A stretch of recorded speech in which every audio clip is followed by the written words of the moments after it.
To start off, I wanted to let you guys know I just started an NFL podcast recently called Sideline Scoop Podcast. Just dropped episode number 2 yesterday. I'll leave the link in the comment section down below. I'll leave the YouTube link and also the podcast link. It's on Spotify as well as Apple Podcasts. If you search Sideline Scoop Podcast, blue background, you'll see it. So feel free to check that out. I touch on the Packers a little bit in that podcast, but discuss the running back market, DeAndre Hopkins, Bill Belichick, tons of different topics with one of my friends yesterday. So feel free to go check that out. So yesterday we had some quarterback news come out for the Packers, and this is that the Packers have decided to add USFL MVP from this past season, Alex McGough, who was originally a 7th-round draft pick by the Seahawks back in 2018. He never really found anything, no success in the NFL, didn't even play a regular season snap since being drafted in 2018. Spent time on multiple practice squads, the Seahawks, the Jaguars, the Texans.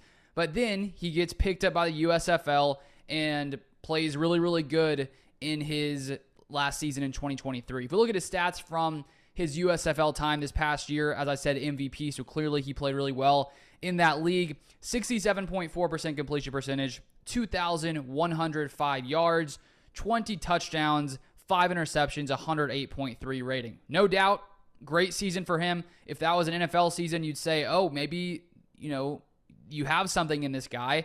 But when you look at the fact that it was in the USFL, these are all players who aren't good enough to be in the NFL. So clearly, the competition is not top of the line competition. So it's not surprising that a guy who couldn't really find playing time in the NFL has more success in a league where the talent level is much, much less. And I think that the reason the Packers made this decision is because they're likely not sold on Danny Etling as potentially third QB, practice squad QB. That's my opinion. Because earlier this offseason, there was a quote from Matt LaFleur about the difficulty in keeping 4 QBs on the roster in training camp because it's difficult to get all those guys multiple snaps. I'll read his quote here. He said, I just think it's really, really difficult to get 4 guys the amount of reps that you need to get in order for them to show what they can do during OTAs. Certainly, there's times where you have a veteran guy like we've had in years past where you're not going to play in the preseason. Then it's a little more doable. But it's really hard. Jordan needs a ton of reps. They all do.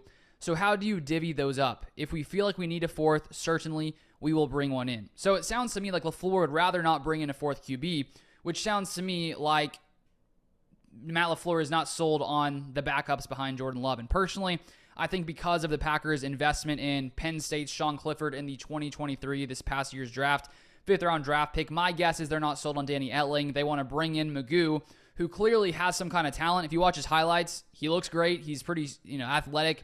He can move around in the pocket, dodge defenders. He can throw pretty nicely on the run, has some crazy throws where he runs one way, throws it the opposite way. There's no doubt he has talent. He has athleticism, 6'3", 214. And I think that the Packers want to see if maybe he is better than Danny Etling. I think that when the season comes around, Jordan Love will be the starter. This is just having to do with the Packers' backup QB. I think that McGough maybe competes with Danny Etling. I still think that when the season starts, it's going to be Sean Clifford as the backup here to Jordan Love.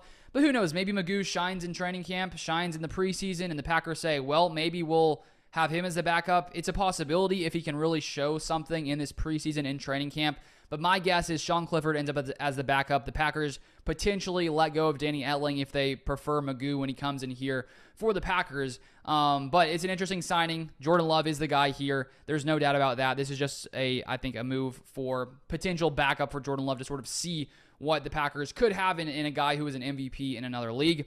And I guess you have that upside that maybe McGough just hasn't really been given the opportunity to play in the NFL. And if he had some opportunities, maybe he would play a little bit better. There are some, if you look at his 2022 season in the USFL, only started in 3 games, but wasn't very good. 52% completion percentage, 460 yards, 3 TDs, 3 interceptions. So was 2023 an outlier for him, or is he able to play at that level consistently? Who knows? But I just wanted to break down that interesting signing by the Packers yesterday. That is all I have for today. As I said, if you would like to watch my NFL podcast, Sideline Scoop Podcast, link in description down below, comment section, and you can check it out there. But thank you so much for watching, and I'll see you guys next time.